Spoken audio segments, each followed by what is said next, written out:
नमः। मम नाम धात्री सी। अहं पञ्चमकक्ष्यायां पठामि। अद्य अहं कर्णाटकप्रदेशस्य प्रसिद्धवचनकर्त्र्याः अक्कमहादेव्याः परिचयं करोमि। भारतदेशे क्रिस्तशक 12शतमानस्य कालः अतीव प्रमुखः। अस्मिन् काले सामाजिकक्रान्तिरेव अभवत्। कर्णाटकप्रदेशस्य इतिहासे अपि सामाजिकक्रान्तिः दृश्यते। वचनकाराः समाजे स्वमतं सरलया शैल्या जनानां संवहनभाषायां कन्नडभाषायां प्रतिपादितवन्तः प्रसारितवन्तश्च। एतदान्दोलनं तत्काले बहु प्रसिद्धम् अभवत्।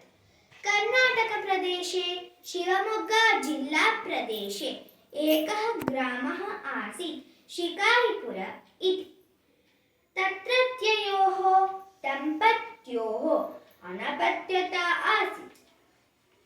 मल्लिकार्जुनस्य देवालये तौ शिवभक्तौ प्रार्थनाम् अकुरुताम्। पश्चात् जनितस्य स्त्रीशिशोः महादेवी इति नामकरणम् अभवत्। आदर्शभूता सा महादेवी अक्क इति सम्बोधनं सर्वैः प्राप्तवती। सर्वे तां प्रीत्या अक्कमहादेवी इति आह्वयन्ति स्म। कालः शीघ्रमेव अग्रे अगच्छत्। अक्कमहादेवी विवाहयोग्या सञ्जाता। तस्याः दृढनिश्चयः आसीत् यत् सा मल्लिकार्जुनमेव वृणुते पतिरूपेण इति। किन्तु तत्रत्यः कौशिकनामकः राजा तां पीडयति स्म। यद्यपि महादेवी लौकिकजीवनम् अनिच्छन्ती आसीत्, तथापि गृहजनानाम् अनुरोधकारणतः कौशिकमहाराजं परिणीतवती।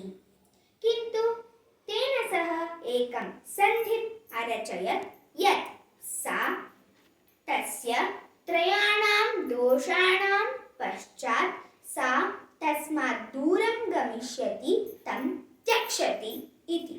विवाहानन्तरं त्रयाधिका अनेके दोषाः तेन सह आचरिताः इत्यतः तं त्यक्त्वा शिवभक्तानां विषये ध्यानं प्रसारितवती। अग्रे बीदर् नामकस्य प्रान्तस्य बसवकल्याण इति प्रदेशे अनेकैः शिवशरणैः सह मिलित्वा सत्सङ्गे तस्याः समग्रं जीवनं मल्लिकार्जुनस्य स्मरणे एव वचनानां रचनां कुर्वती स्वजीवनं समापितवती। समाजस्य स्वास्थ्यं रक्षितुं सच्चिन्तनानां शिवभक्तेश्च अभ्यासाय तस्याः वचनसाहित्यं बहूपकरोति। तया रचितेषु वचनेषु एकं वचनम् अधुना अहं गायामि। तस्यैव भावं संस्कृतभाषायां निरूपयामि।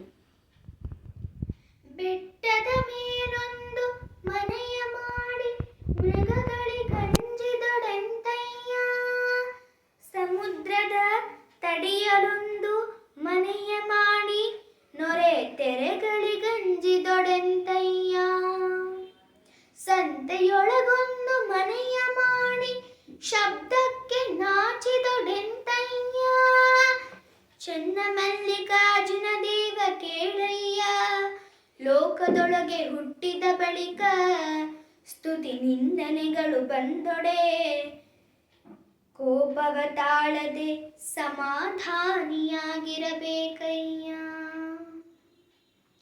सहजतया जीवने यद् घटति तदङ्गीकृत्य जीवनं यापितं चेत् समस्याः न्यूनाः भवन्ति इति अस्य वचनस्य तात्पर्यम्।